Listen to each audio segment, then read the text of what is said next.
disrupting the immunological barrier, which means that all that we have in our gut then goes into the bloodstream. The three main things which I consider as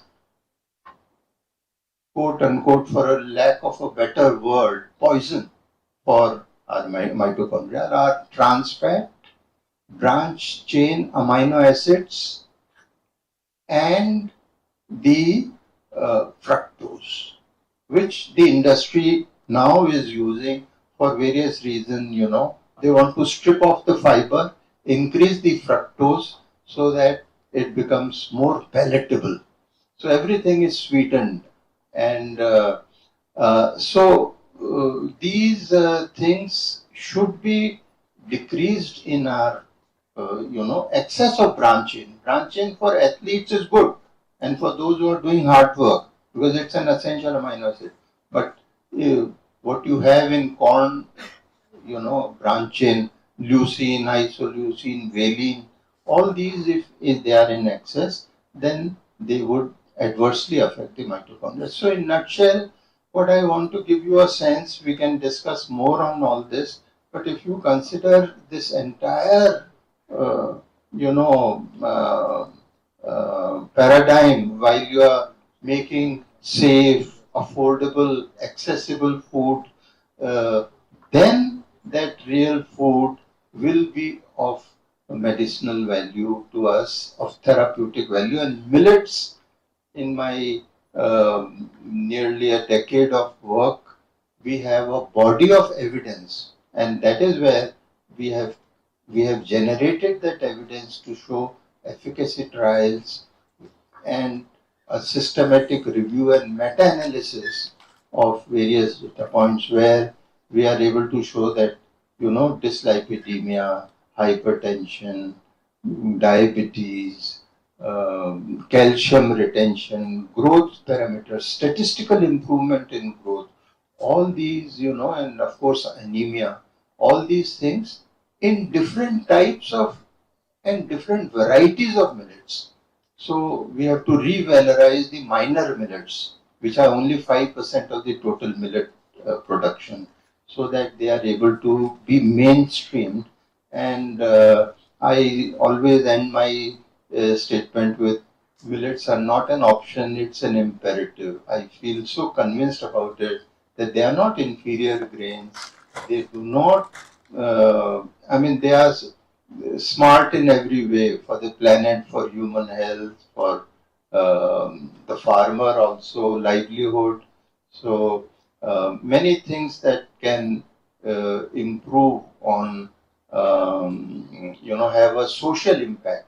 The impact investment could go into social entrepreneurship and traditional finance methods that we have, then probably we will be able to find solution in an integrated value chain and a supply chain where we have a backward integration and forward linkage with the market. Thank you. Thank you, Bhandaraji. I'll take the point that we need to promote more and more millet intake. And I request Dr. Anupamaji. She is from Ayurvedic background. She is a practitioner of Ayurvedic. Let's hear from her words. Thank you, Bhandaraji, and thank you, Anjali sir. Thanks for bringing up the challenges of using Ayurvedic medicine and Ayurvedic herbs. So, because everyone asks the same question to me also whenever I suggest some herbs for regular use. So, what is the scientific approach? How it is working? What is the results? How in scientific way? Everybody asks me, but our tests have a different information regarding that in Ayurvedic terminology. So, what I suggest now at this point is, so we need some research in Ayurvedic herbs, how they're working, and the data should be collected with these things. So, it's very important point for this, and again, rural employment also includes in this. I'll tell how we can do that. So, first, research should be done, and for the rural employment, I'm going to give some more points. Like, first, the cultivation of herbs. It's very not many people are doing this. But there is a lot of potential in this for the herbs. So we can make so many. It's like a herbs and food products also. We can use in food products.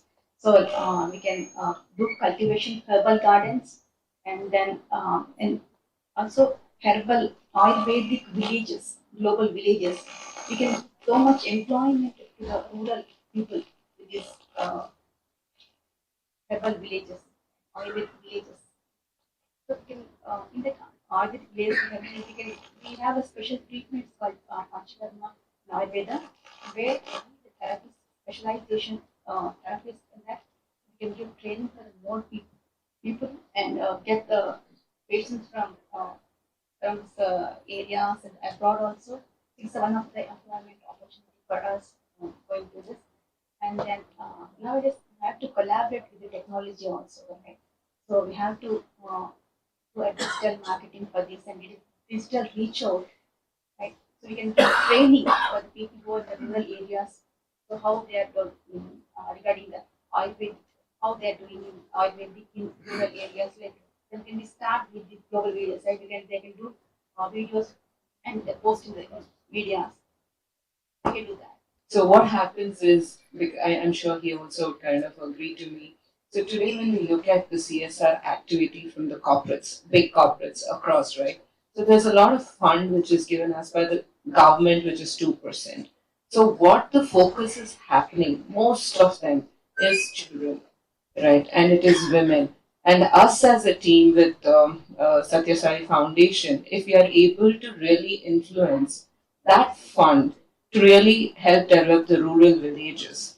That is one piece because the money which comes, especially yesterday I was attending the GCC session and we had United Way, which is a body, which is a regulatory body to again further channelize. So if you're able to make that fund available for aspirational, because today what's happening is, which I see, a student says, I am horticulture student, they don't take that pride the kind of work that they do.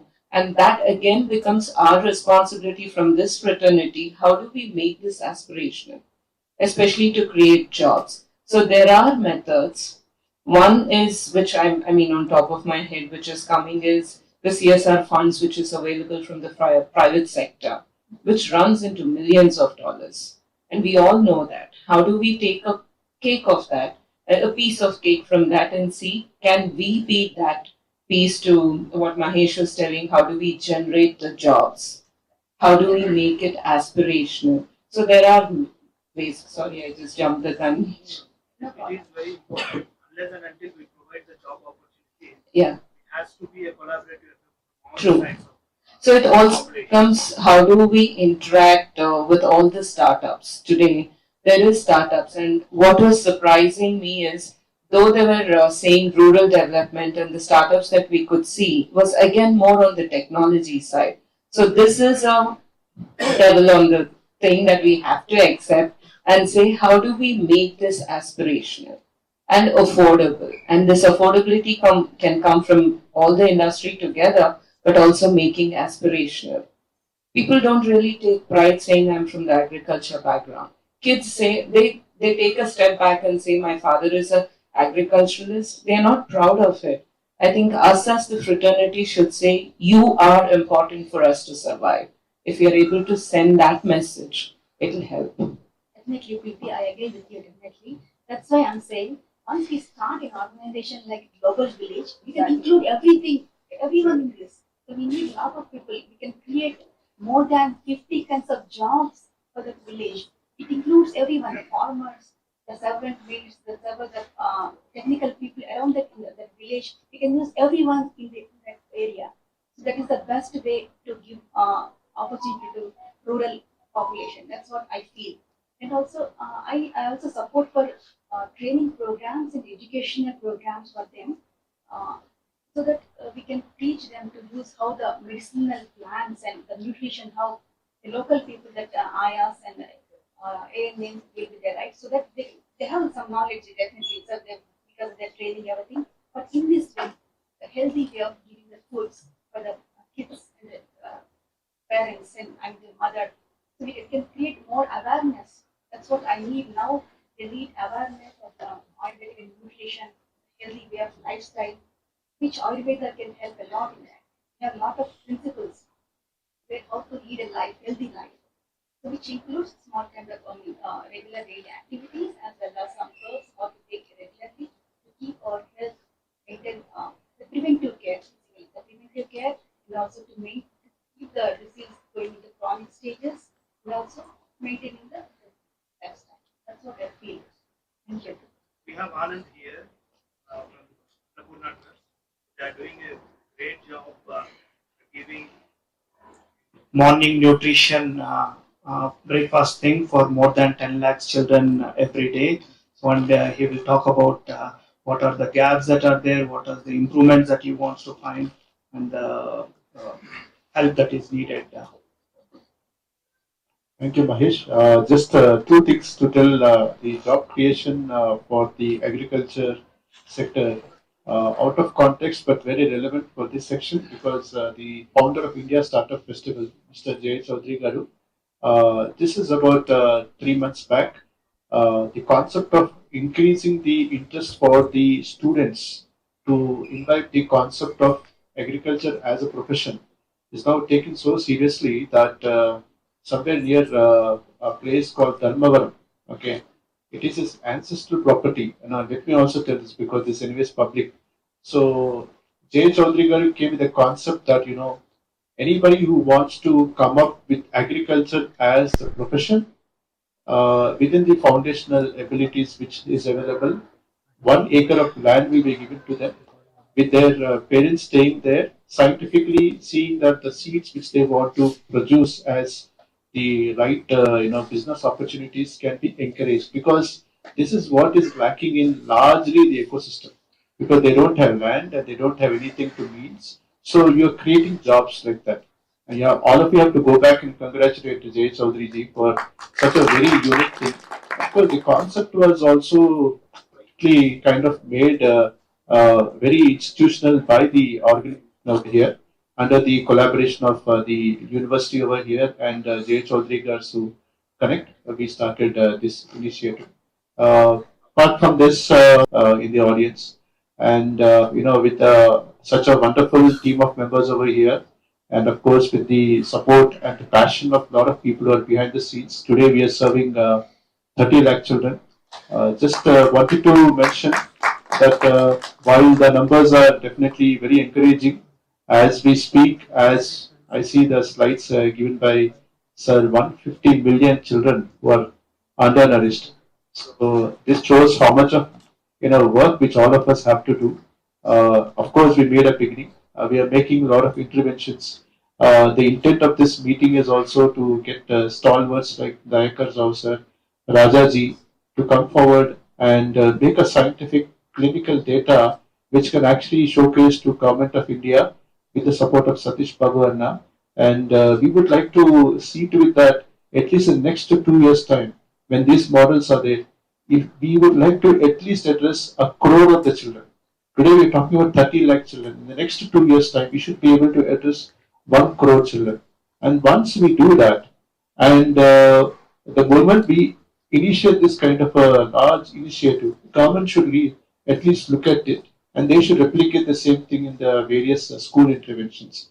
So I don't have much to say. I'm rather here to listen to all of you, but this is a small introduction about what we do. Over to Mahesh. Thank you, Anand. So, Raj, since you are into the nutrition, please tell us what NIN is doing and what are the steps that are being taken in this perspective. Thank you all. So NIN, as you know, gives guidance and our mandate is that all children, adults should be healthy. So we look for optimal health and we give guidance in terms of food composition tables. We develop what food has what nutrient and we give guidelines on how much food that should be taken. These are the two main, these are the two things we tell to the common public and then based on what is needed we do research. What nutrients are very difficult to understand for the layperson. When I say about iron, some people understand iron because it is a common public health problem. If I say zinc, they don't know what is zinc. Most people will say, I don't know what zinc is. especially for a lay person. But if I say food, like say rice, it is much more easier to understand. So food-based dietary guidelines is the cornerstone of our publication. So we give food-based guidelines. Food-based guidelines is because you're talking about nutrition and nutraceuticals. Now, when you talk about food, it is fundamentally divided into three categories. One is the energy-rich foods. When you talk about energy-rich foods, it is cereals. It gives you energy. You talk about fats and oils, it gives you energy. Sugars, which should be consumed less, it gives again energy. So these are the three energy-rich foods we have. Now cereals, as Dr. Raj Bhandari has said, that it has to be half of it should be whole grains is what we recommend. So millets are whole grains.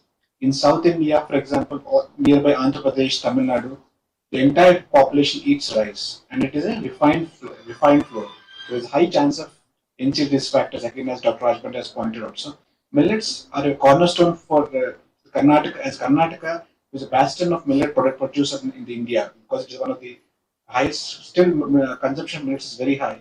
This could be exported to states such as Andhra and Tamil Nadu as well, where you have a lot of scope where rice is the predominant food. So, rice is a refined flour. So, that's what I always advocate. So millets add to the wholeness of the food in terms of fiber and all the micronutrients. The second thing is again fats. It's very important for children to have essential fatty acids. So what is lacking in the program, I always feel DHA. You're not giving egg or is a vegetarian diet. Try to give DHA in some form where the brain development can happen faster and especially if you look at all the developed countries or countries around the coastal area where they consume a lot of seafood, the intelligence is usually higher compared to the mainland areas. This has been usually how things happen because of seafood, iodine. All these things are important for those who are around the sea coastal area, but not in the central mainland area. These foods are deficient in iodine, DHA, so the IQ levels are not as high as compared to the coastal areas, and usually the best of the best usually are coming from those parts, and then again the migration happens. And to talk about England, which is also rich in sea areas, and there's a lot of sea wherever there's sea and water, you have a lot of iodine content that improves your brain development. Fish, which improves your DHA. This is how it's very important that these nutrients be part of children's diet. When we talk about against sugar, we say that avoid sugar as much as possible. The entire sugar should give at least not more than 10% of the total calories. Now we are seeing 5%, but the recommendation is, for example, on 2,200 kilocalories, right? It is about 200 kilocalories, which is about 200 by 4 is 50 grams of sugar. So not more than 50 grams of sugar a day. So you take a spoon, one teaspoon has 5 grams. So for a coffee you make, you at least teaspoons, 15 grams. So just taking coffee 3 times a day with sugar, it has 45 grams. So that's how you can avoid sugar. That's the limit of sugar you can actually have. So this is the fundamentals of energy-rich foods, and this is my general advice. The next is the productive foods, which is very important. Coming to agricultural aspects, that is you consume at least 5 servings of fruits and vegetables a day. You say I show the hand, which has 5 fingers. This is what we recommend. We should consume at least 5 servings of fruits and vegetables a day, and this is the global guidelines of 400 to 500 grams of fruits and vegetables a day. So this gives fiber, all the micronutrients, antioxidants, polyphenols, all the richness. The typical Mediterranean diet. So the diets which give you longest benefits in terms of hypertension, diabetes is called the Mediterranean diet, and it recommends about 5 to 7 servings of fruits and vegetables a day. How do you increase fruits and vegetable consumption? And this is where I would improve. One is the Nutri Garden scheme done by the MSSRF. In this, the Swaminathan Foundation has recently started these Nutri Gardens, where they've been cultivating Nutri Gardens in all the four regions of the country, and it's a very good scheme. And I thought you could take some lessons from those. How you could grow Nutri Gardens. You know which food gives which nutrients based on your regional profile, be it zinc, be it iron, be it vitamin A. The commonest, you can identify those plants, grow them. That would be one aspect. And just finish one last thing for the agriculture thing, which I've been very passionate about. I conferences like this, you listen to them passively. When you go to reading, you do it actively. But the roundtable, you listen passively. So in one of the conferences, in agriculture scientists was saying that why do plants have phytates and tannins?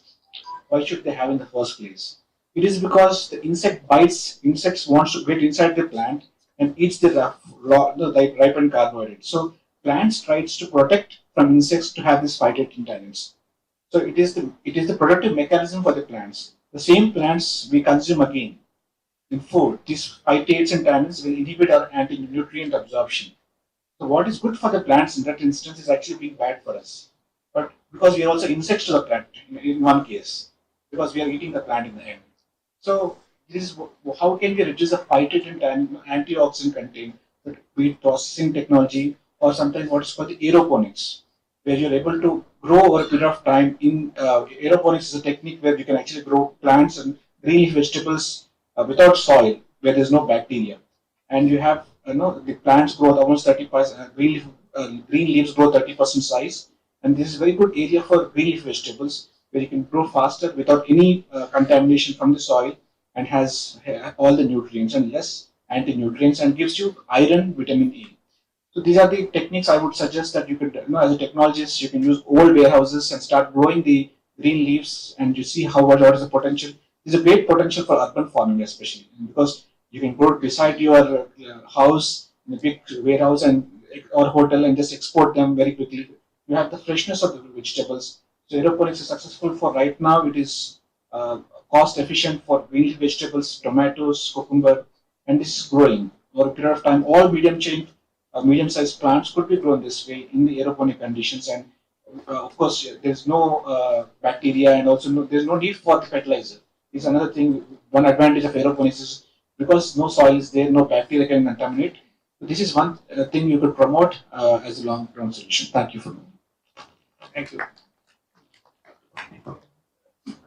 Reminds me one of the thing in Ayurveda about regarding nutrition. For the essential fatty acids was saying that it's right. So ghee is the best for everything, from childhood to adult stages. So you can include maybe if you are doing any research on that. Definitely, I can suggest for everyone. I usually suggest in hospital, ghee is the best for memory, intellect, and brain growth. So definitely, we can suggest through Sahishwar, and also we can encourage giving ghee also. My small request is kindly help us with a small paper, a study paper on what is your finding about this discussion, so that we can incorporate in our also views as well. Nupamaji also kindly make a small study paper so that we can collect into a small.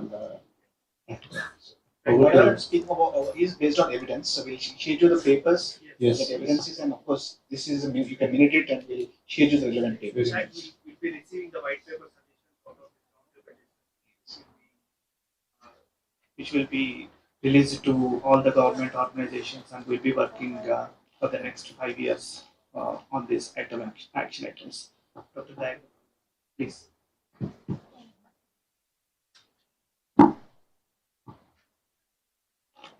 I think quite a bit of nutrition is built. So, of course, there are a few things I would like to add, but more important is that, of course, this is an international year of millets. I'm so happy to see this, that we are all celebrating. So, just thank you once again, Mr. Offset, for the organizers to be part of this.